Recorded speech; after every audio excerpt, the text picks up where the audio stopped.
Estamos con Juan Manuel Abal Medina, a quien quizás la mayoría de la gente lo conoce porque ocupó puestos importantes durante el gobierno kirchnerista, principalmente en 2011, entre 2011 y 2013, en el gobierno de Cristina Fernández, cuando fue jefe de gabinete. Pero además de eso, Juan es muy conocido en su profesión, y bueno, más conocido diría yo que en la política. Juan es licenciado en Ciencia Política, recibido con uno de los mejores promedios, si no me equivoco, de la UBA, y también, si no me equivoco, tiene maestría y doctorado en instituciones extranjeras. ¿Es así, Juan? Sí, sí. Bien. Hice el doctorado en Flaxo, México y Georgetown University. Y además, tengo entendido que ahora, alejado de la política, o por lo menos de los puestos de política, estás dando clases en distintas universidades. En un montón. Bien, ¿querés contarnos un poquito en cuáles? Sí, básicamente en la UBA tengo 2 cátedras que las concursé hace bastante tiempo. Siempre clases de ciencia política, ¿no? Siempre, claro. Doy ciencia política en el CBC, en el ciclo básico común, que es básicamente para el ingreso a Derecho, centralmente. Y la materia más importante que tengo, que es el Sistemas Políticos Comparados, que es la materia central, digamos, de mi carrera en la Universidad de Buenos Aires. Y aparte doy muchas maestrías y doctorados. Doy en la maestría de Políticas Públicas, la ITELA, en la maestría de Políticas Públicas del CIAS, el doctorado en Ciencia Política de El Salvador, y diplomados de estudios electorales en la Universidad de Rosario, La Plata, bueno, en varios. Y además ha escrito varios libros, algunos de los cuales he leído, que son lectura obligatoria en bastantes cátedras de ciencia política del país. ¿Cuántos libros lleva escrito Juan? Y no me acuerdo, pero más de 10, 12 libros, sí. 10, 12 libros. Ahora, bueno, este año publiqué un manual junto con otros colegas, el nuevo manual de Administración Pública Argentina, que a los que les interese se baja gratuitamente en la Universidad Nacional de Córdoba. Pueden entrar, ahí lo pueden bajar gratuitamente, el manual de la nueva Administración Pública Argentina. Estoy terminando, pero bueno, creo ya para el año que viene va a ser un libro importante sobre sistemas de partidos en América Latina. Bien, qué interesante. Sin embargo, en esta oportunidad no vamos a hablar de Juan Manuel Abal Medina, por lo menos no del que está acá, sino de otro Juan Manuel Abal Medina. Se trata de tu papá, que fue secretario general del movimiento peronista entre 1972 y 1973, y que tuvo nada más y nada menos que la misión de tratar de ayudar al retorno de Perón al país, ¿no? Exactamente. Mientras se encontraba exiliado. Exactamente. Bueno, en ese rol, digamos, fue construyendo una relación de confianza con el general, al punto que tengo entendido que él decía por ahí que era como la extensión suya, ¿no? Tu papá. Y bueno, nada, muchos años después, en 2022, plasmó los detalles de esta relación y de la época, ¿no? De la época de destierro y de retorno de Perón en este libro, que se llama Conocer a Perón. Y bueno, nada, un poco la charla, si te parece, la charla de hoy va a ir por ahí. Perfecto.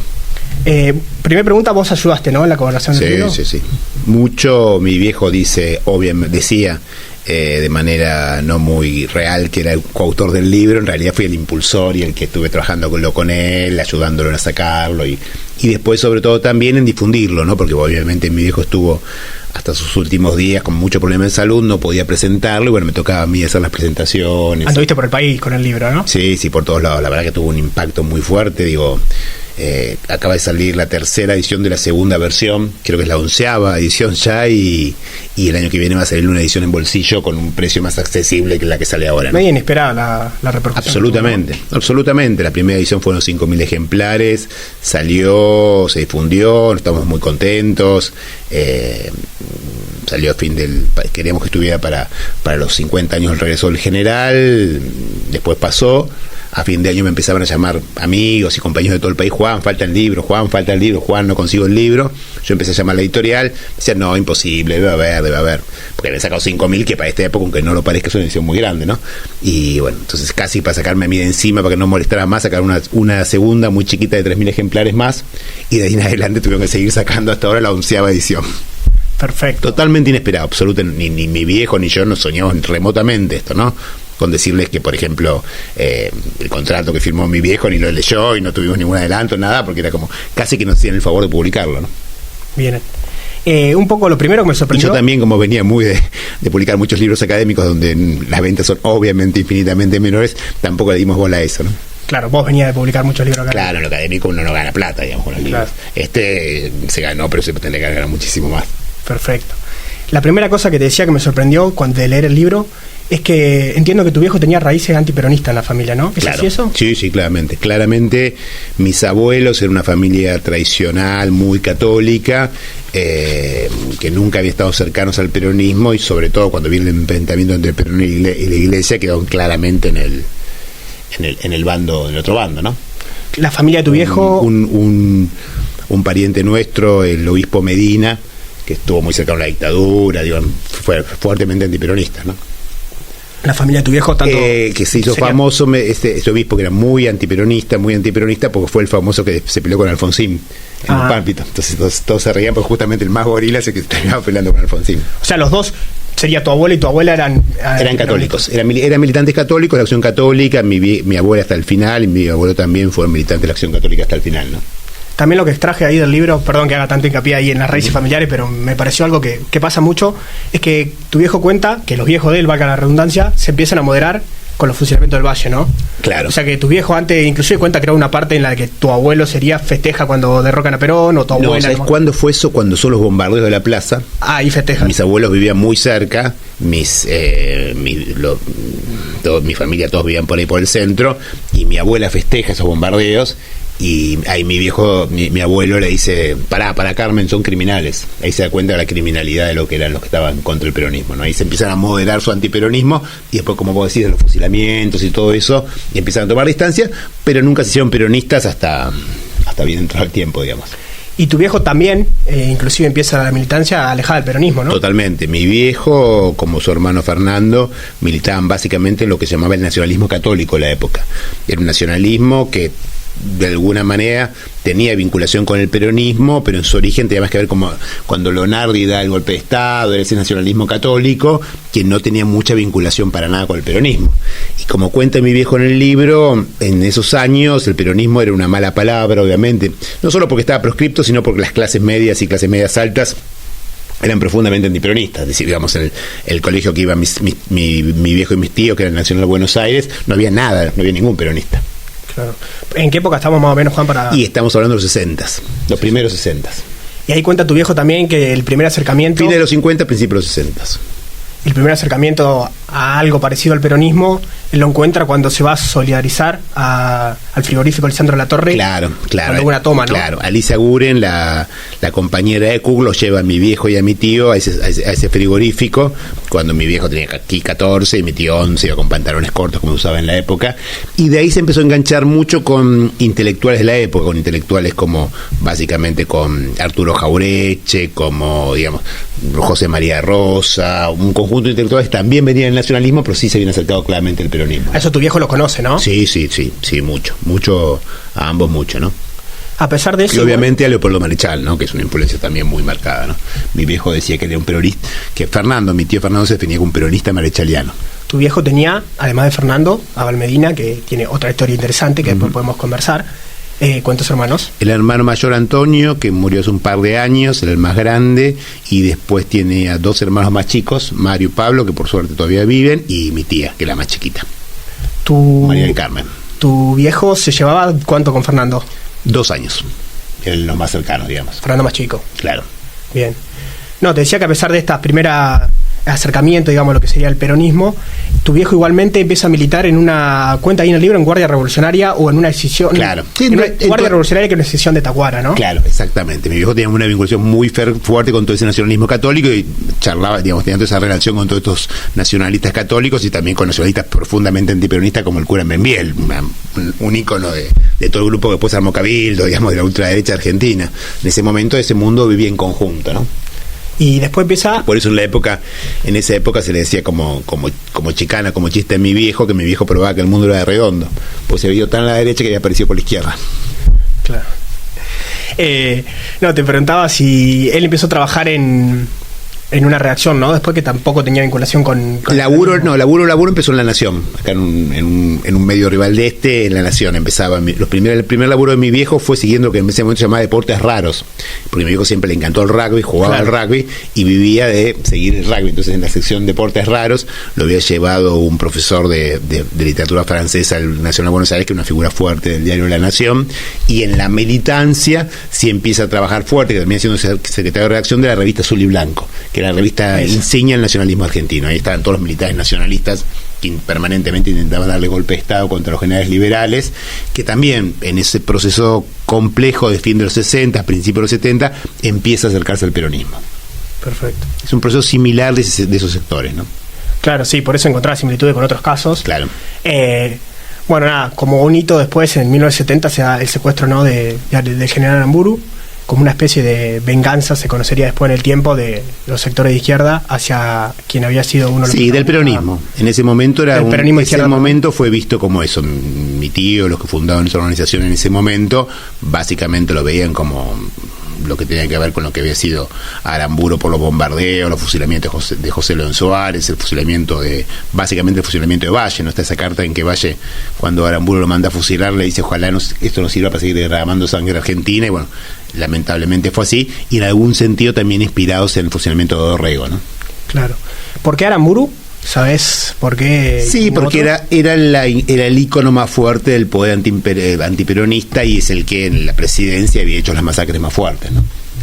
Con respecto a eso tengo varias preguntas. La primera es algo que también me llamó la atención del libro, que tu viejo cuenta cómo Leopoldo Marechal, después de sucedido... claro, cuando sucede el hecho o recientemente mi viejo, sucedió. no, en ese mismo momento mi viejo no pensaba para nada que era mi tío, porque mi tío no parecía para nada estar en ese tipo cuando es el secuestro, ¿no? Y es Leopoldo Marechal el que le dice, creo que fue Fernando. Mi viejo no lo creía, pero parece que, bueno, en Megafono la Guerra, la última novela que se publica póstuma de Marechal, hay una parte en la que cuentan el secuestro que hace Leopoldo Marechal, el protagonista de la novela, y el grupo, a un general emblema del antiperonismo. Entonces, como que de alguna manera la literatura inspiró la realidad y viceversa, ¿no? O sea, tu tío había ido a hablar antes con Marechal. Había ido con mi viejo. Mi viejo no... Mi tío había dejado la universidad, se había perdido de la familia, no aparecía, aparece por la casa. Estos momentos previos al secuestro, perdón. Claro, ¿no? Exacto. Va a saludar a sus viejos, supongo que como una especie de despedida, y cuando sale lo encuentra mi viejo, y mi viejo le cuenta que está yendo a verlo a Marechal. Ah, ¿te puedo acompañar? Y se va con Marechal, y ahí es cuando mi viejo después está un rato, se va y se quedan ahí. Y ahí Fernando le empieza a preguntar sobre este capítulo del libro de Marechal. Claro, exactamente. Y en ese momento Marechal no entiende por qué le hace tanto énfasis en eso, ¿no? Exactamente. Y sucedió el secuestro, le cae la ficha a Marechal y le avisa a tu viejo. Claro, creo que fue vía... no me acuerdo quién se lo hace llamar a Marechal. Lo encuentra mi viejo para decirle si... Creo que Arturo Jaureche lo encansa, mi viejo, buscando con urgencia, le dice, creo que fue Fernando. Mi viejo no lo creía. Marechal sin tener data, ¿no? Por lo que solo por eso, solo por ver que lo que había ocurrido era tan parecido a lo que le había escrito en el libro, ¿no? Pero mi viejo no lo creía en su momento porque mi tío tiene una tradición muy, digamos, no lo veía haciendo una cosa así. ¿Qué edad tenía tu tío ahí? Y 22. Bien. Tengo entendido que él fue el que apretó el gatillo, ¿no? Claro. ¿Y hay algún detalle, algo que quieras contar que no se sepa o que tanto no se hable sobre ese caso? Mira, básicamente que tanto como mi viejo, justo hace un par de días estaba charlando con Rodolfo Donofrio, el presidente de esa gran institución que tanto queremos, que es River Plate. Rodolfo lo conocía mucho a mi tío, fue preceptor de algunos de los que estaban con mi tío, y bueno, me contó cosas muy muy fuertes, y también que lo había dejado de ver mucho tiempo. Me contó que mi tío fue el que lo inscribió en la carrera de economía, Rodolfo, a Donofrio, y que también, igual de cuando leyó el libro y cuando ve que mi viejo no sabía que era eso, él sintió lo mismo, porque mi tío era un católico convencido, un cristiano ferviente, y de alguna manera lo que cuenta el libro mi viejo es un poco lo que uno puede pensar de Fernando, ¿no?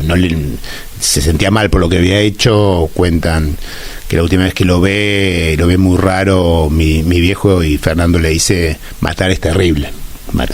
Ese encuentro sucede en un auto, ¿no? En un auto, exactamente. Y después Norma Rostito, tiempo después, la que era compañera, la pareja de mi tío, le cuenta a mi viejo que a la noche lo encontraba rezando, pidiendo perdón por lo que había hecho. O sea, muy lejos de esa imaginación de lo que después podría ser parte de la guerrilla, ¿no? ¿Y qué crees que inspiró a tu tío, siendo que no tenía ese perfil, a hacer lo que hizo? Supongo que parte el mundo, ¿no? En ese momento estamos hablando de la revolución como sueño colectivo, el Mayo francés, grupos guerrilleros en Estados Unidos, las Panteras Negras, la revolución cubana. Había un mundo que parecía que ese era el camino, los Tupamaros con Mujica en Uruguay, digo, del mundo parecía ir para ese lado, y sin duda 16 años ya en ese momento en el cual la gente no podía votar, ¿no? No había democracia, la gente el peronismo estaba proscripto, no se podía votar, y siempre con una violencia muy fuerte de arriba que justificaba en términos de ellos, ¿no? La violencia abajo. Bien. Y se sentían como que los vengadores de esa historia, ¿no? Ese fue como el lanzamiento oficial de lo que sería Montoneros, ¿no? Claro, exactamente, con ese primer comunicado después de lo de la muerte de Aramburu, en el que piden básicamente el regreso de Perón y la devolución del cadáver de Eva. Bueno, creo que ahí tu viejo, ¿no? Por cómo estaba escrito el comunicado se dio cuenta que era Fernando. Sí, exacto. Otra duda que tengo, ya para ir cerrando este tema, es que lo debatía el otro día con unos familiares, no sabemos por qué Timote. ¿Por qué fue en Timote el asesinato en el interior de la provincia? Porque era una estancia que tenía la familia Gustavo Ramos. ¿Quién es la familia Gustavo Ramos? Gustavo Ramos era el segundo de los Montoneros, el segundo de mi tío, digámoslo así, de la organización en ese momento, que era muy chiquitita, y bueno, su familia tenía un campo ahí, por eso fueron ahí. Ah, ok. O sea, porque ahí se estaban como escondidos, digámoslo así. Bien. Y respecto a lo que decías del encuentro de tu viejo con Fernando, creo que es la última vez que lo ve, o sea, entre el asesinato y lo que pasó después, es la última vez que lo ve. Y la muerte de mi tío es en ese momento, ¿no? Entre una cosa y la ahí otra, ¿no? Cuentan también acá que tu viejo le dice, no le dice, él lo cuenta después, se da cuenta que a Fernando le iba a pasar algo. Sí, ya sabía, está en toda la ciudad con los carteles que le recomienda buscados. Mi viejo intenta estúpidamente que se vaya al país, ¿no? Intenta que se escapara del país. Mi viejo tenía mucha experiencia en eso porque los militares nacionalistas siempre intentaban hacer golpes militares contra los militares liberales y después se escapaban, salían del país. O sea, mi viejo tenía muy armado eso, pero Fernando obviamente ya estaba jugado, era un tipo muy muy corajudo y un tipo que era muy, porque me cuentan, ¿no? Yo obviamente no. Tenías 1 o 2 años ahí. Claro, exacto, tengo algunas fotos que están en el libro que me sacó él a mí, que me llevaba a pasear de vez en cuando, pero obviamente no lo conocí, pero porque decía un tipo muy valiente y un tipo muy de entrega, ¿no? Un tipo que nunca mandaba a hacer a alguien algo más difícil de lo que podía hacer él, ¿no? O sea, no se iba a ir a ningún lado. No, jamás. Bueno, y al poco tiempo pasa lo que efectivamente... Y finalmente, claro, un enfrentamiento donde termina muriendo mi tío y Ramos, ¿no? Hay teorías ahí que la levanta tu viejo, obviamente críticamente, de gente que dice, se entregó. Claro. ¿Qué opinas de eso?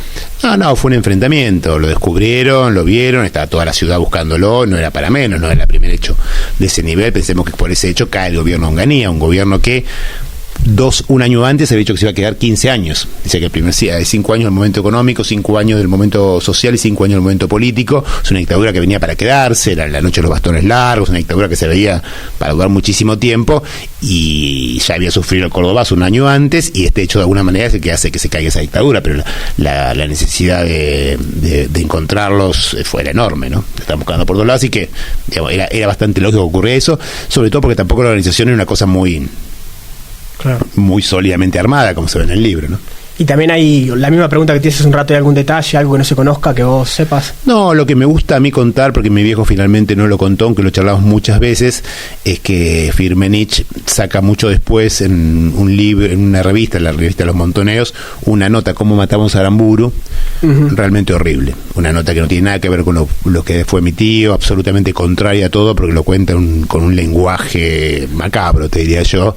O sea, no es verdad lo que dice ahí. No, tanto es así que supuestamente eso fue con un diálogo entre Firmenich y con Norma Rostito, y Norma lo busca a mi viejo y le dice, por favor, no permitas que tus abuelos miren esa revista, porque no van a poder entender. Porque era un relato absolutamente... Ya en ese momento, eso se publica en el 74, ya Montoneros se tenía toda esa cosa, una maquinaria militar, guerrillera, violenta, lo contrario que era en su origen, ¿no? Claro. Bueno, y después, siguiendo con el relato, cuando sucede la muerte de Fernando y el posterior velorio, ahí sí tu viejo como que siente ya, se siente mucho más identificado con el peronismo. Exacto. ¿No? A raíz de eso. A raíz de eso, él ya venía con alguna relación, pero ahí llega, en el velatorio llega la corona del general Perón, el general Perón manda una corona rápidamente, y cuando sale el velorio, espontáneamente todo el mundo empieza a cantar la marcha peronista. Muchos que no venían del peronismo, muchos peronistas que se acercaron en ese momento, para el peronismo cuesta entenderlo y porque fue un hecho, finalmente un hecho violento que uno no comparte, pero en ese momento fue visto por muchos como eso, ¿no? Un peronismo que venía de hace 15 años siendo víctima, con sus dirigentes asesinados, encarcelados, proscriptos, como el que pasaban a la ofensiva, ¿no? El peronismo se lo vivió así, ¿no? Eso fue como el quiebre, ¿no? A partir de ahí pasamos a la ofensiva, ¿no? Claro, exacto. Por eso cuesta entenderlo ahora, pero por ejemplo, en una investigación que hace Guillermo Donnell cuenta que en aquellos años más del 50% de la población, según encuestas que él pone en el Estado burocrático autoritario, apoyaba el accionar de este tipo de grupos porque justamente no funcionaba la democracia. Entonces fue un hecho conmocionante, ¿no? Beatriz Arlo cuenta que lo festejó, mi mujer que nació justamente en el 70, cuenta que el viejo peronista de Gran Buenos Aires no estaba dando bola a su nacimiento porque estaba siguiendo el hecho, ¿no? Para el peronismo fue un hecho muy significativo. Bien. Y ya volcado más al peronismo, ¿y cómo es que llega tu viejo a la relación, a conocer primero a Perón? Llega, si se te cae, mi viejo, pues cae. Mi viejo empieza a vincularse rápidamente, muchos grupos empiezan a pedirle que vaya a hablar a los locales, todavía no había unidades básicas porque estábamos en dictadura, ¿no? 20 y pico de años, ya instalado en el trabajo. 25 años, empezando a trabajar como abogado, ahí termina rápidamente la carrera, que le faltaban varias materias, termina la carrera para empezar a trabajar, ya con 4 hijos para mantener, y empiezan a convocar, 3 hijos, todavía no había nacido María, una más chica. Mi hijo todavía no se había recibido, pero empiezan a convocarlo para que de charlas, cada grupo político en Ateneo, llamaban en esa época, de todos los sectores del peronismo proscripto, pero empiezan a convocarlo, a hablar, y se engancha mucho, por un lado, con Antonio Cafiero, y por otro lado, con Lorenzo Miguel. Con Lorenzo Miguel, Cafiero, y posterior, y con Rucci, con el petizo Rucci, trae una amistad muy fuerte, y mi viejo empieza a dar cursos de doctrina peronista, pues se pone a leer mi viejo siempre fue un gran lector, ¿no? Entonces se pone y se maravilla leyendo La Comunidad Organizada, se maravilla leyendo las cartas del general, todas las obras del general, y empieza a dar cursos de doctrina peronista en unidades básicas, sindicatos, y en eso, mientras tanto, seguía manteniendo mucha relación con los militares nacionalistas, digamos, están opuestos a la NUCE y ese tipo de gobiernos, y entonces tenía mucha información, y empieza a mandarle cartas con esa información vía Antonio Cafiero o vía Lorenzo Miguel al general Perón. Y sobre todo hubo un intento en aquellos años de hacer un acuerdo con Perón para que Perón no volviera a la Argentina, de darle sus sueldos. La NUCE intentó una movida política vía Paladino, que era el delegado de Perón, que Paladino vaya a hablar con Perón y le diga que el gobierno estaba de acuerdo a darle de vuelta su cargo, sus sueldos atrasados, etcétera, a cambio que no se presente nunca más. ¿Es cierto que le ofrecieron plata además de eso? Sí, plata, millones, sí. Le ofrecieron plata, fue la maniobra que intentaron, la NUCE, porque la NUCE soñaba con ser presidente, y Paladino todo hace indicar que quería ser el vicepresidente de la NUCE. Por eso se presta esa maniobra y van ahí. Y mi viejo la conoce de antemano, porque con todos los contactos de los militares nacionalistas. Eso es lo que avisa tu viejo, ¿no? Exacto, se entera de eso, entonces le hace llegar. Perón se entera de la maniobra, primero por mi viejo, por la nota de mi viejo, antes que Paladino le diga te tengo que ir a ver para contarte algo. Paladino el delegado, claro. Claro, entonces ahí cuando mi general se da cuenta que Paladino ya era más el delegado de la NUCE con Perón que viceversa. Sí, eso lo cuenta tu viejo. Exacto, entonces ahí yo creo que ese hecho es lo que hace que Perón finalmente lo convoque a hablar, y en esa convocatoria surge una relación. Tengo todavía. ¿Estamos en qué año? Principio del 72. Ahí tu viejo va por primera vez a Madrid. Exacto. Madrid, donde se encontraba exiliado Perón, ¿no? Principio del 72 va a Madrid, y en esa una cosa que iba a ser para pocos días termina alargándose muchísimo, hay mucha afinidad, y de alguna manera se da cuenta que el Perón se da cuenta que mi viejo era el tipo que él necesitaba para garantizar lo que venía por delante, ¿no? Todavía muy joven tu viejo ahí. Claro, pero por varias razones. Primero porque tenía muchas relaciones con militares nacionalistas que podían jugar un rol importante. Segundo, porque el apellido le daba una legitimidad entre todo el sector de la izquierda. Tercero, por la buena relación que tenía con el sindicalismo. Y cuarto, porque mi viejo no era alguien que le interesara la política de cargo, digámoslo así. Mi viejo nunca quiso ocupar ningún cargo, nunca le interesó ocupar ningún cargo. Mi viejo nunca cobró un peso en la política, digamos. De hecho, se rehusaba a ser secretario, ¿no? En muchos momentos. Sí, claro. Dice, no hace falta, yo soy jefe del cooperativo Regreso, no hace falta, ni mucho menos. Y entonces el general se cuenta que era el tipo de persona que le iba a ser útil para una cosa tan complicada como fuese esa cosa, porque bueno, no nos olvidemos que es un hecho que se armó tan bien que prácticamente no hubo ninguna víctima. O sea, volvió Perón a Argentina con lo que significaba el impacto que tuvo y no hubo ninguna víctima. su segundo regreso, cuando el peronismo gobernaba, que fue Seiza, terminó con varios muertos. Este otro, en una situación infinitamente más difícil, con una tensión gigantesca, con todo, se pudo desarrollar muy bien porque se lo trabajó así, tanto de parte del gobierno como de sectores del gobierno militar, que también fueron muy responsables de esto, ¿no? Porque podía haber sido una guerra civil. Tu viejo... Eso, pero en ese momento, si pasaba algo raro, puede ser el origen de una guerra civil. ¿Ahí mismo lo designa secretario? No, ¿En el primer viaje? Él era jefe operativo. Sí, perdón. Poco antes de eso, para garantizar que hablaba en nombre de él, ahí se lo designa secretario general. Bien, y antes de que se haga oficial la vuelta, hubo un par de negociaciones que quedaron truncas. Quería repasar un poquito qué fue el GAN, que fue como el primer acuerdo, que tengo entendido que iba bastante encaminado y que se rompe con la masacre de Trelew, que por ahí tampoco está tan difundida, creo yo. Si me podía explicar un poquito las dos cosas, ¿no? Sí, el Gran Acuerdo Nacional fue una intención de poder acercar sectores que estaban afuera y en el cual... digamos, también la se quería abrir. Ya la dictadura venía muy golpeada, el Cordobazo, lo de Aramburu, y la se daba cuenta que no se sostenía más, y que esa fantasía del sector antiperonista más duro, de que los Aramburu, Rojas, etcétera, de que se podía mantener el peronismo proscrito tanto tiempo, era insostenible, porque una y otra vez caían los gobiernos. Entonces, la entiende esto, intenta armar una salida en la cual él quede lo mejor parado posible. Ese fue el intento de avanzar, y el peronismo participaba medio para condicionarlo, y a la vez decía hasta acá, y hasta acá sí, hasta acá no. En el medio de eso viene la masacre de Trelew, que fue un intento de fuga de presos políticos de las organizaciones armadas que se escapan de la base de Almirante Sar de Trelew. Se logran escapar algunos no logran escaparse, se quedan, y esos que se quedan son fusilados directamente. Sin juicio previo, nada. Es directo, lo fusilan de una manera, se lo fusila directamente. Eso fue un hecho muy conmocionante.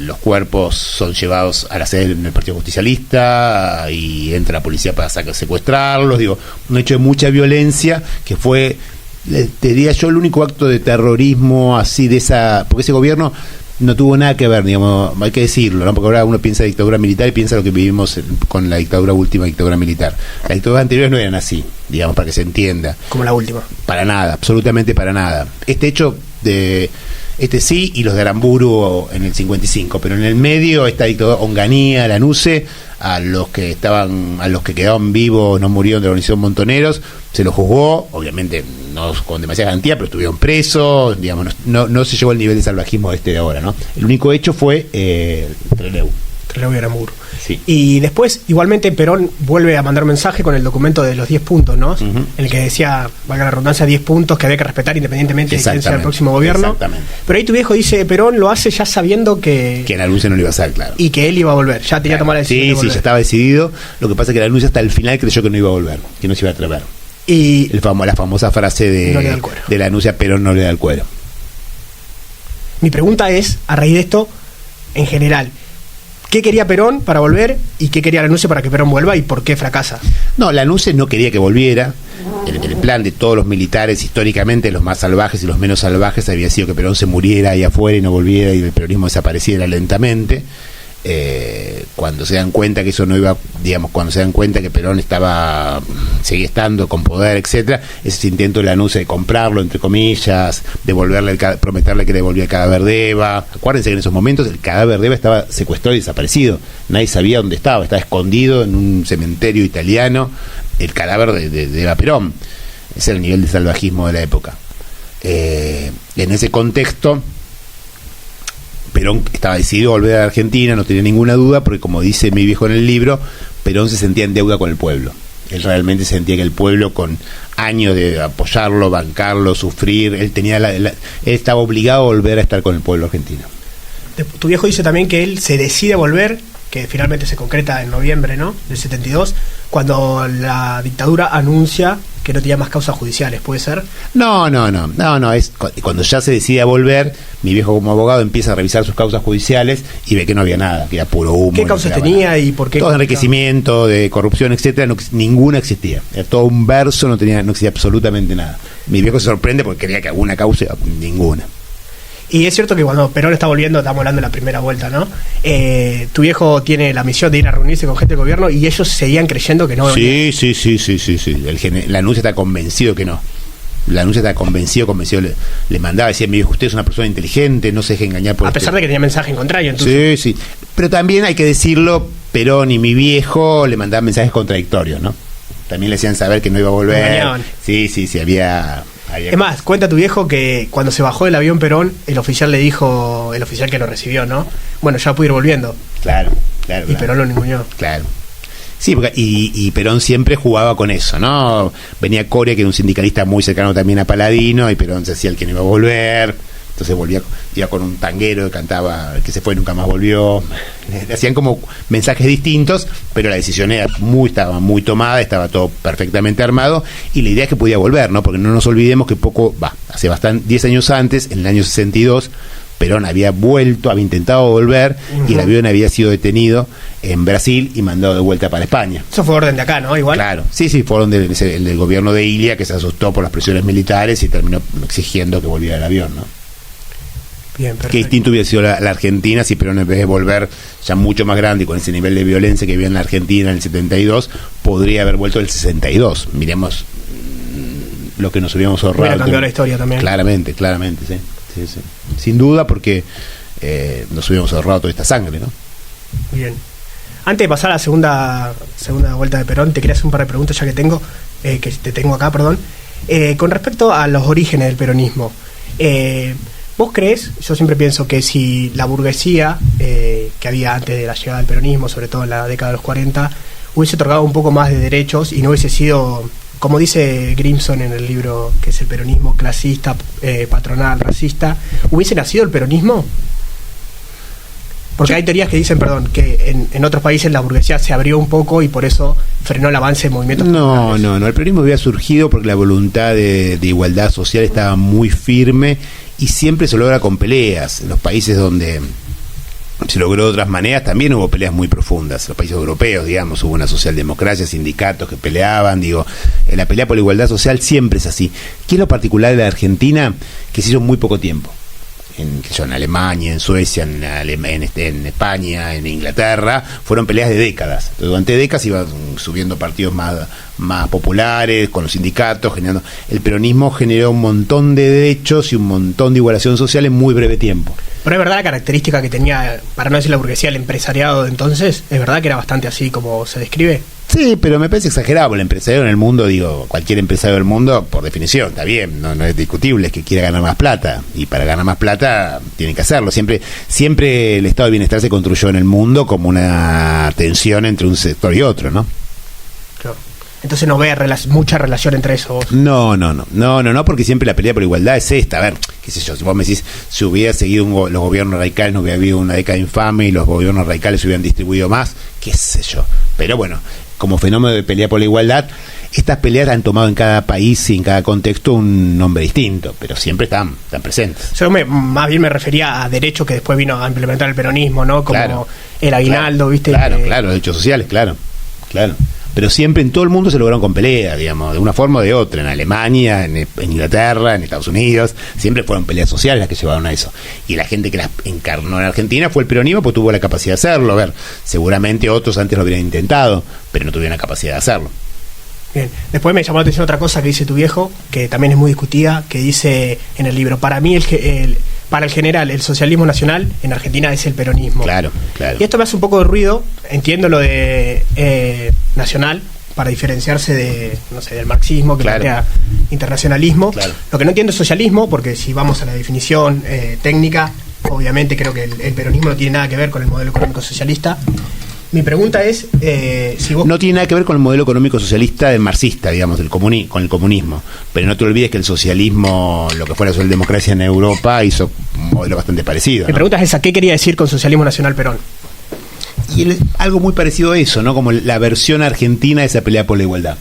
Que tenía que ser profundamente nacional, porque desconfiaba, obviamente el peronismo no tiene nada que ver con el marxismo, por más que muchos se confundieron y pensaban que eran cosas muy similares. Son dos misiones totalmente distintas, absolutamente distintas, y que en la clave tenía que ser con un profundo componente nacional, con un profundo componente católico también, que es clave y marcado en el peronismo, en el cual la pelea por esa igualdad social se da desde ahí, no de modelos importados que me dicen, bueno, ahora burguesía proletariado. El peronismo no cree en la burguesía, el peronismo no es clasista, el peronismo es policlasista, busca organizar la comunidad. Por eso desde el principio fue muy importante.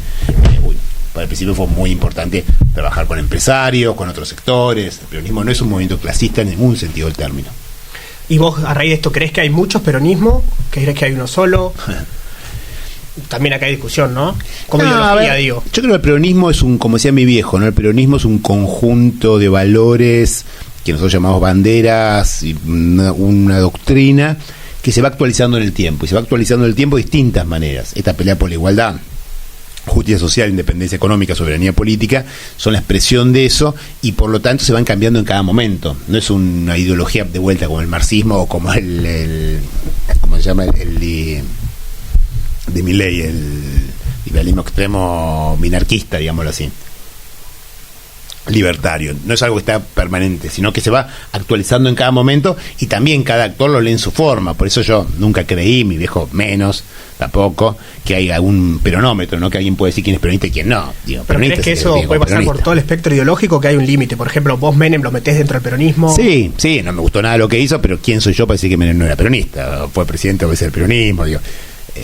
Me parece que todos los que creen que pueden atribuirse esa capacidad de decir quién es peronista y quién no es peronista, y en última instancia quién es traidor o quién no es traidor, digo, se equivocan profundamente.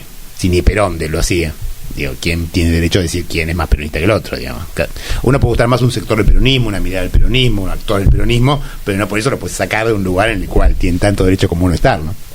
Bien, perfecto. Volviendo al libro, ¿no? Ya en el 73 se da la vuelta de Perón. El 27 de julio, Lanús se saca un comunicado que dice que todo aquel que quiera ser candidato tenía que inscribirse antes del 25 de agosto. Esto parece hecho a medida, ¿no? Sí. O el principal afectado es Perón. Sí, para que Perón no fuera candidato, es el último intento para seguir complicando el juego del peronismo. Y se autoproscribe también, como después, un llamado a... Claro, como yo también me autoproscribo. ¿No le daba para venir entre julio y agosto a Perón? No había posibilidad de hacerlo, y aparte, cuando ya era obvio que si venía iba a ser una nueva reglamentación que dice que no viviste 5 años antes, no puedes vivir, digamos. ¿Es ahí cuando él dice no le da el cuero? Claro, exactamente. Y cuando Lanús se autoprescribe, y Perón simpáticamente y divertidamente le dice que Lanús renuncia a poder ser electo presidente de los argentinos, es como que yo renuncie a poder ser electo rey de Inglaterra, porque no iba a ganar nunca, porque no vas a ganar nunca. Pero era obvio que no iban a tolerar.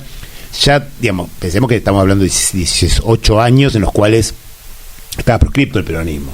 Entonces, era obvio que Lanús no iba a tolerar nunca una elección con Perón candidato. ¿Es verdad que él quería ser presidente, Lanús? Sí, claro. Se veía como la salida ordenada, ¿no? Se veía como el que, con un paladino, un peronista así lavado como segundo, tenía esa expectativa, ¿no? Y con el apoyo de quién, de esos sectores también. Sí, era un político hábil, Cuando uno ve lo que ocurrió en esa época, metió en el gobierno sectores radicales como Morroy, digamos, era un político bastante hábil. ¿Y Perón quería ser presidente? Sí, no había duda. Perón entendía que para cerrar bien el proceso tenía que volver, como decía mi viejo, ponerse el traje general que le habían sacado y ponerse la banda de presidente y salir al balcón. Eso es lo que él buscaba. Inclusive, lo que le debía al pueblo argentino. Y él sabiendo que le iba a costar muchísimo, que iba a perder muchos años de vida, ¿no? Es una parte del libro muy dramática cuando terminan de preparar todo y mi viejo dice, perdón, tengo que preguntarle algo que no puedo dejar de hacerlo. He hablado con muchos médicos, con sus médicos, con médicos que conozco, y todos dicen que si vuelve al país se corta su vida. Se corta claramente su vida. Y Perón le dice, bueno, usted es muy joven, no va a poder entenderlo, pero hay años de mi vida que yo un solo año de estar en Argentina valdría más que seguir 10 años acá, ¿no? ¿Eso le contesta él a los médicos? No, le contesta Perón a mi viejo. Perón a tu viejo. Claro, Perón a mi viejo. Porque Perón quería volver. Él sentía muy que tenía que corresponder esa lealtad al pueblo. Que no podía verlo de otra manera. Bien. Bueno, igualmente es un legado importante, me parece, porque hay tantos políticos contemporáneos que dicen el pueblo no me da bola, o con todo lo que yo hice, pero era al revés, él sentía que él le debía al pueblo y no el pueblo a él. Te decía que igualmente por esta cláusula que puso Lanús se elige a Cámpora. Claro, hay que poner a alguien, claro, hay que poner a alguien. La pregunta mía es si estaba acordada, también hay versiones distintas, la renuncia de Cámpora. No, estaba acordada. ¿No estaba acordada? Sí, estaba acordada. Hasta donde se podía acordar, digamos. Obviamente, pensar que uno podía estar de presidente, un peronista podía estar presidente y que con Perón en el país, era una ingenuidad, ¿no? A ver, mi viejo no habla mal de nadie en el libro, habla mal de algunos uno básicamente... De López Rega me parece que un poquito sí. Sí, López Rega sí, a López Rega lo despreciaba profundamente. Pero Cámpora en algún sentido se mareó, ¿no? Me parece que Cámpora en algún sentido se mareó y alguna gente alrededor de él pensaron que podía seguir siendo presidente con Perón en la Argentina, ¿no? Entonces eso complicó mucho el proceso, ¿no? Complicó mucho. Por eso el enojo, la que no entendí bien es el enojo de López Rega e Isabel con Cámpora. López Rega y Isabel estaban muy enojados con Cámpora porque ellos lo habían impulsado como delegado. Para sacar a Paladino y ponerlo a Cámpora había sido mucho el apoyo de Isabel. Isabel era un actor político que venía de Argentina, iba a las elecciones, jugaba a favor del peronismo, actuaba bastante, y Cámpora estaba muy cercano a ellos, son impulsados por ellos. Incluso para que Cámpora sea el candidato y no Antonio Cafiero, como podía creer la CGT, por ejemplo, ahí jugaron un rol muy fuerte Isabel y López Rega. Y en ese proceso, en ese momento, de alguna manera, Cámpora no lo maneja bien y este sector empieza a ver que Cámpora se les va de las manos y tenían el miedo que Perón se muriera y quedara Cámpora como presidente, ¿no? Sí, con la teoría última de López Rega de que pensaba, se muere, deja el poder Cámpora, asume Perón se muere, asume Isabel, tengo influencia sobre Isabel. Sí, no sé si tan claro, pero uno sintéticamente uno podría verlo así, ¿no? Y sobre todo pensando en que igual la lógica política es que tiene que ser Perón el presidente, ¿no? Y todos los intentos de Cámpora de autonomizarse, lo cuenta mi viejo, ¿no? Cuando mi viejo hace un viaje y ve que Perón ya estaba bastante enojado con muchas cosas de Cámpora, le dice a Cámpora que anunciara en el último acto que la idea era que apenas ganase, iba a convocar a nuevas elecciones constituyentes para restaurar la Constitución del 49 y sobre todo nuevas elecciones presidenciales sin proscripciones. ¿Eso hasta cuándo no se anuncia? Y no se anuncia nunca.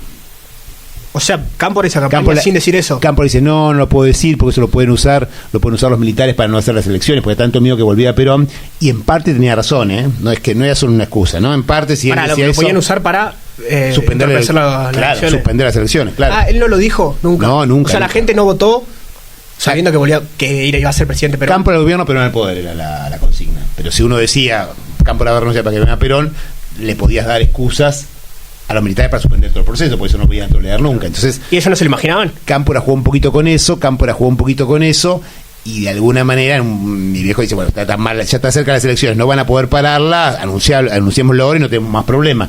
Cámpora lo anuncia y después se empieza a comportar como presidente, ¿no? ¿Y los militares no sospechaban la movida? Sí, la sospecharían, pero ya cuando ya habían entregado el poder, digamos. Ya no tenían capacidad de acción. Claro. Bueno, una historia complicada porque no nos olvidemos que fueron muy pocos meses, ¿no? Parece mucho tiempo, pero son muy pocos meses. Estamos hablando entre 2 años. Claro, siempre ¿no? Los procesos históricos en general vieron cuando hay, siempre digo yo, porque hay libros como estos que tienen tanto interés y por qué se sigue discutiendo tanto los 70, pues son años muy cargados, ¿no?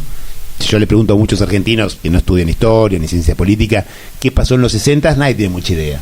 En los 70 sí. En cambio, en los 60 miles de cosas pasaron, ¿no? Hay como años que hay mucha intensidad, entonces hay años que parecen décadas, digamos. Después cuando el 20 de junio vuelve Perón definitivamente, cuando está volviendo, mejor dicho, se produce lo que pasó en la historia como la masacre de Ezeiza. Sí. Es cierto, según mi viejo no fue tan masacre, ¿no? Sí. Fue un enfrentamiento interno producto de una pésima organización en la cual, contra lo que decía mi viejo, no se hace un acto como correspondería, custodiado por las fuerzas policiales. Eso te iba a preguntar, tu viejo la vio también a esa, ¿no? Sí, claro, mi viejo hacía un suicidio. Intentó frenarla, ¿no?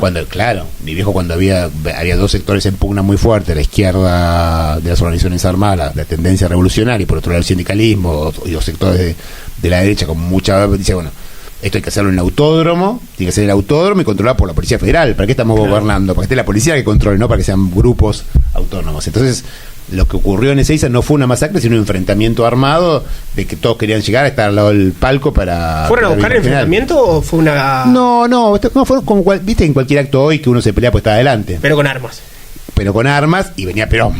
Claro. Y eran millones de personas. No podía salir bien. Mi viejo lo veía, intentó impedirlo, se peleó con varios, mandaba cartas, López Rega mandaba cartas que como que era general, pero la mandaba él. Fue todo un hecho muy negativo, y que Perón se nos terminó enojando mucho básicamente con Cámpora, porque finalmente era la persona que estaba a cargo del país. ¿Tiene Y responsabilidad? ahí rápidamente renuncia, ¿no? ¿López Rega en la organización de ese Sí. O Sinde, que es una persona que actúa mucho con López Rega, como jefe de seguridad del general, es un poco el que está a cargo de eso, ¿no? Está el famoso palco, está Sinde con armas para arriba. Eran dos grupos eran dos grupos que fueron a pelear. Esa fue la realidad. ¿Es cierto que ese día tuviste un huésped famoso en tu casa que durmió con vos? Sí, pobre Leonardo Fabio.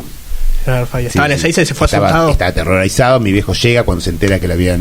Mi viejo ni había ido porque estaba muy caliente cuando estaba ocurriendo. Sí me metí un atentado poco antes, estaba en silla de ruedas. Pero cuando ve que habían arrestado a Norma Rostito, va a buscarla y empieza a buscar gente y se lo encuentra Leonardo Fabio, que está aterrorizado, y se la lleva y se lo lleva a casa y termina durmiendo algunos días abajo de mi cama. Vos eras muy chiquito, ni te acordás.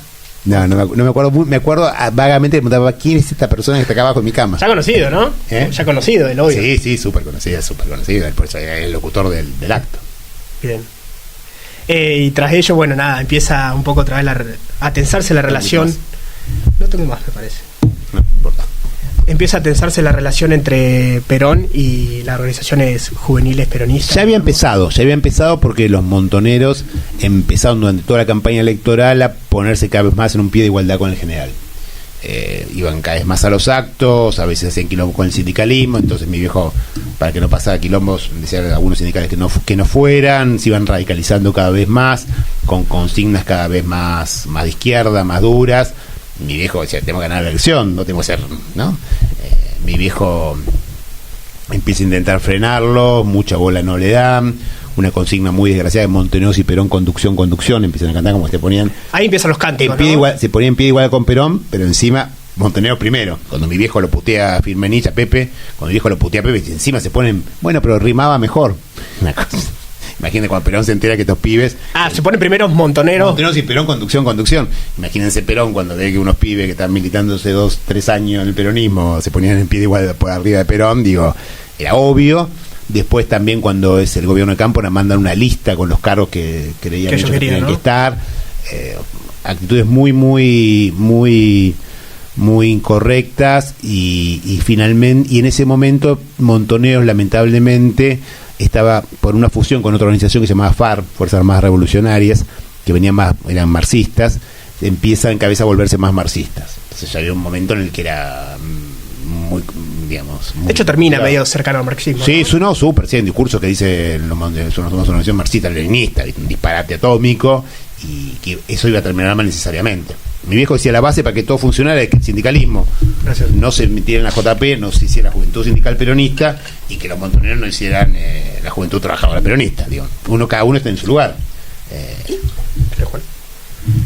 Y si esto se definía como marxistas, básicamente los que venían de la FARC eran mucho más formados que los que quedaban en montoneros, que por la clandestinidad y ser más jóvenes no tenían mucho tiempo. Entonces, igual en el mundo pasaba un poco eso, ¿no? Era el auge del marxismo a escala global, ¿no?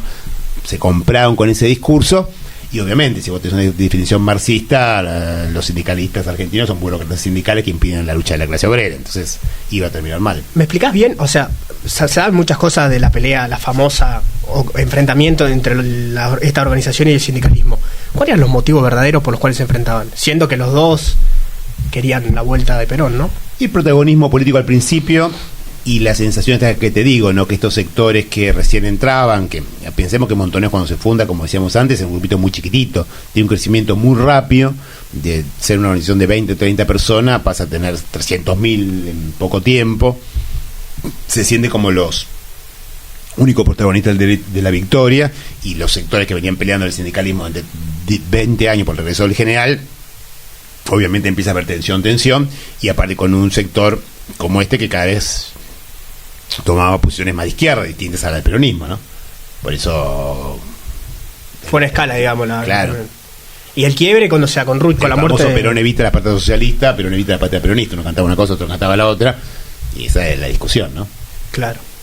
Te decía, si el quiebre se da con el asesinato de Rucci. Y el asesinato de Rucci es un punto terrible. Para mi viejo fue un punto de no retorno. Para mi viejo fue un hecho imposible, imposible. Rucci era el que había junto con él traído a Perón. Era el que habían Rucci, aclaremos, es el líder de la CGT, ¿no? Entonces, claro, el secretario general de la CGT. Habían dormido juntos en la CGT el día anterior del coso y estaban todos preparados para declarar la huelga general si el gobierno no dejaba bajar al avión del general, y un tipo un cuadro militante, un dirigente impresionante, y fue un hecho tan aberrante, tan increíble, un hecho que era imposible. La verdad que fue un hecho de un nivel de locura inconcebible, ¿no? ¿Quién lo mató, Juan? Los montoneros. No, según... Es como un grupo, ¿no? Era un grupo que estaba entrando, era un grupo que se estaba acercando, pero bueno, finalmente fueron responsables ellos y fue un hecho nefasto, incalificable, ¿no? ¿Vos tenés la misma teoría que tuvo mayor responsabilidad las organizaciones sindicales para la vuelta de Perón que estas organizaciones, o ambas? No, fue ambas. A ver, sobre el final es verdad que este grupo que crecía con la radicalización de la juventud tuvo un impulso muy fuerte, pero también fue la pelea de los 18 años, ¿no? Si no se hubiera llegado a ese punto, si no se hubiera peleado antes.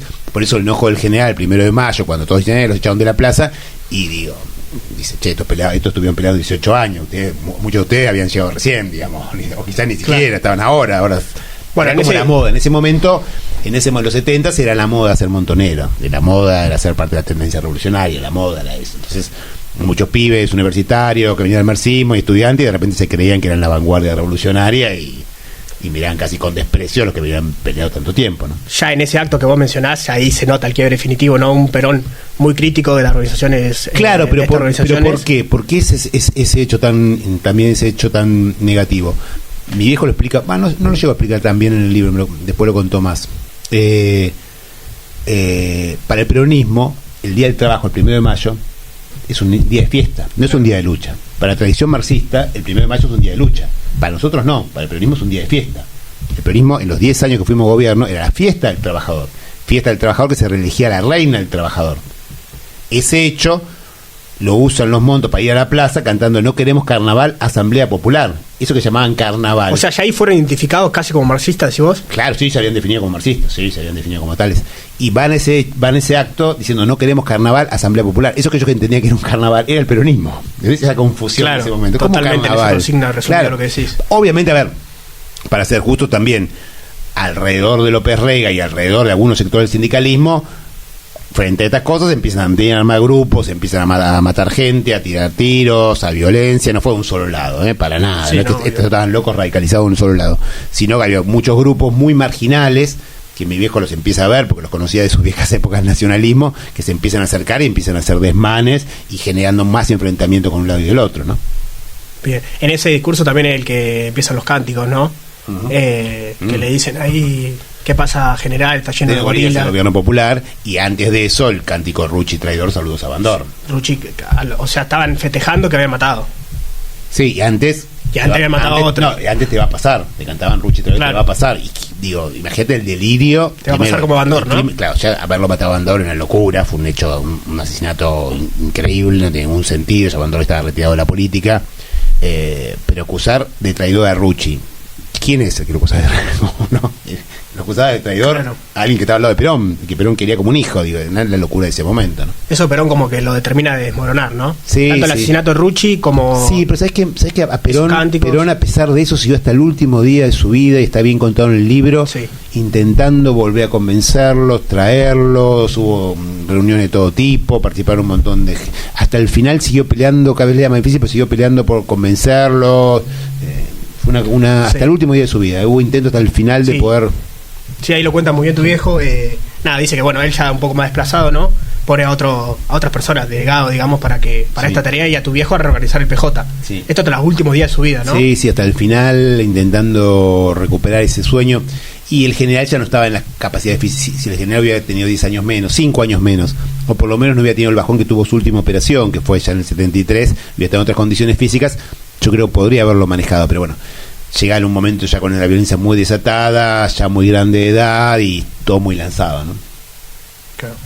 ¿Crees que también algo deja ver tu viejo? Algo cuenta, por ejemplo, alguien como Pablo Gerchunov, importantísimo economista, historiador económico, cuenta que él fue parte en ese intento y habían como consensuar por los sectores del mundo como para armar un programa consensuado con Perón, digamos. ¿Gerchunov? Sí. Lo contó hace poco Pablo. No sabía. Sí. En esto que decías de la salud de Perón, ¿crees, como dice tu viejo, da a entender algo en el libro, que tuvo que ver López Rega en acelerar por lo menos el deterioro de la salud de Perón? Sí, por seguro, algunas medidas, seguro. ¿no? Sí, no sé si adrede, pero lo que pasa es que con su locura mística y como sobre todo él quería seguir manejando a Perón, vieron que mi viejo dice, fue muy interesante eso, porque mi viejo durante mucho tiempo, yo le preguntaba, ¿pero quién era López Rega? No existía, era un idiota. No, ¿cómo no existía? Digo. Mi viejo lo despreciaba tanto, mi viejo no podía creer que existiera algo como López Rega. Mi viejo es un tipo sobrio, no podía creer que y menos que alguien tan brillante como el general le diera bola.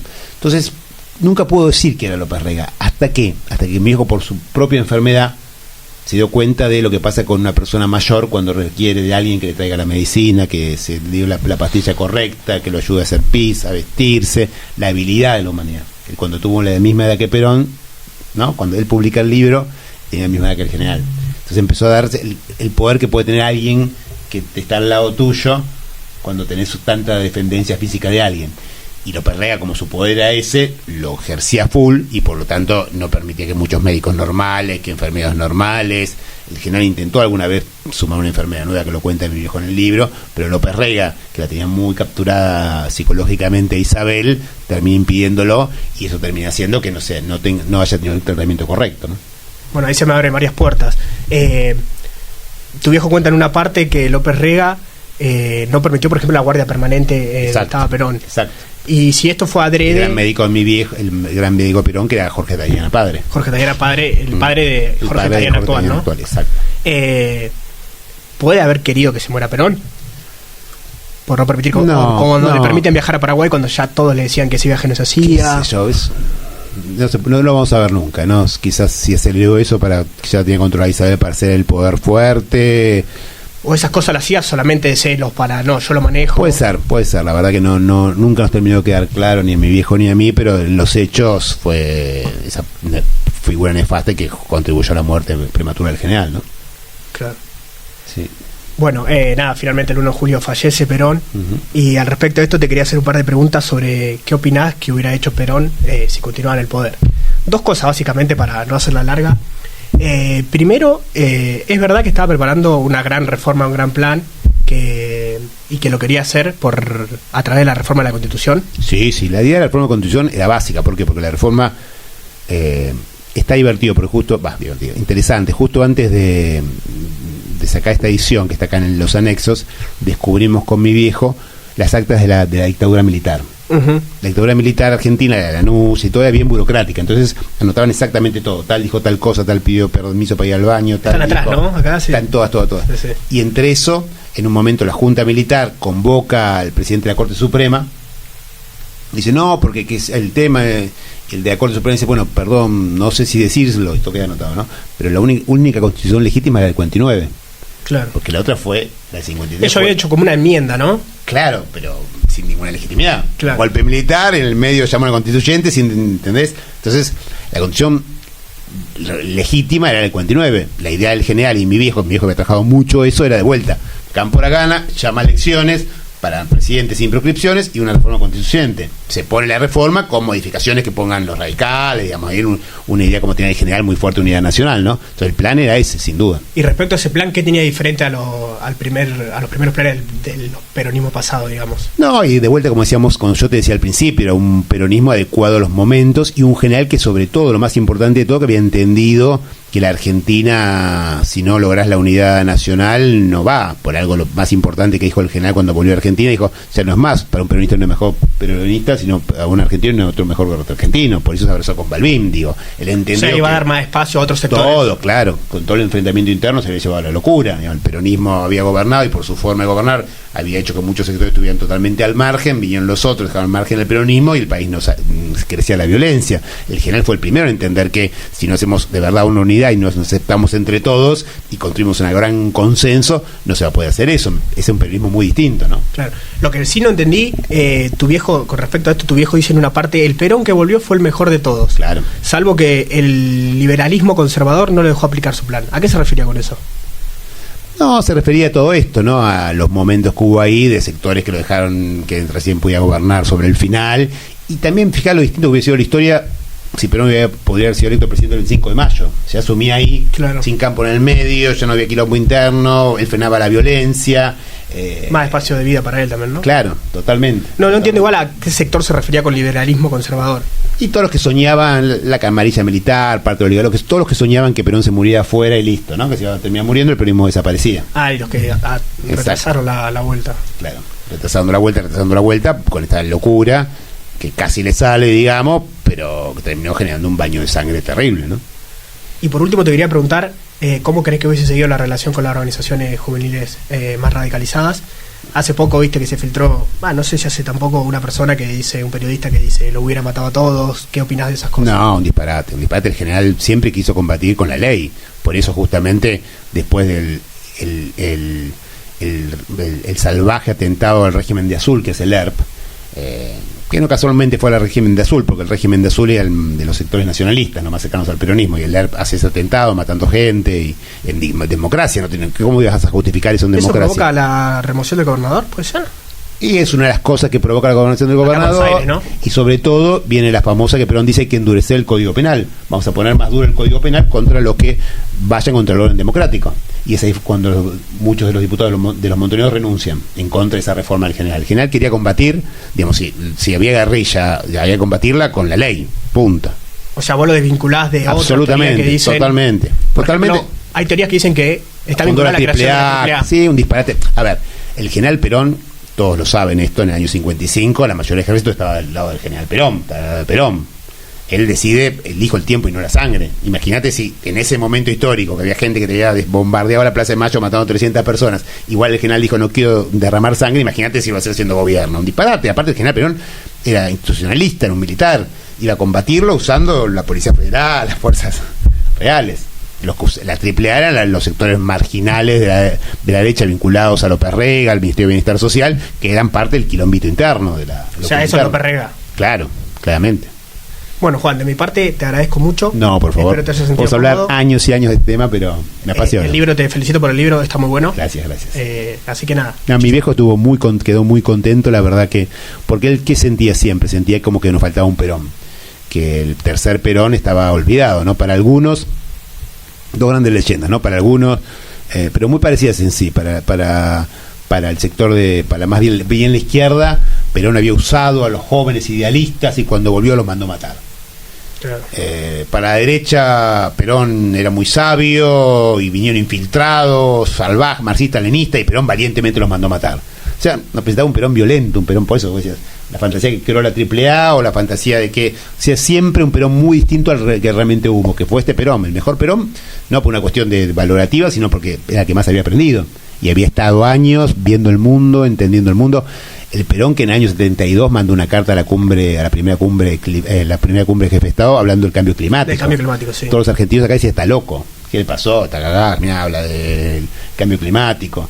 Arma la primera secretaría, en su primer gobierno, la primera secretaría de Ambiente de América Latina. Sí, tiene varias, ¿no? De esas cosas como protectoras. También dice... Él era un tipo muy profundamente estudioso que me da el mundo. Entonces, Perón que vuelve a Argentina, digamos, la verdad que fue una locura de todo el país habernos privado de una figura de ese tipo, ¿no? De una locura, un dirigente de esa naturaleza que pocas veces ocurre en la historia, haberlo dejado fuera tanto, ¿no? Y este programa, perdón, me acordé ahora, el programa que quería implementar cuando volvió es el que después se vuelca en el libro Modelo Argentino Nacional. Exactamente. El modelo argentino, él lo presenta ese justamente. O sea que está ahí si lo queremos ir a leer. Exactamente, ese 1 de mayo él presenta ese modelo argentino. Mi viejo le había trabajado, le habían mandado cosas, por eso es tan ridículo que quede en la historia por lo de los montoneros en la plaza, ¿no? Un hecho histórico que sigue generando una cosa, tiene que ver con una discusión de poder interna ahí con cuestiones medio mal gusto. Juan, muchísimas gracias. No, por favor.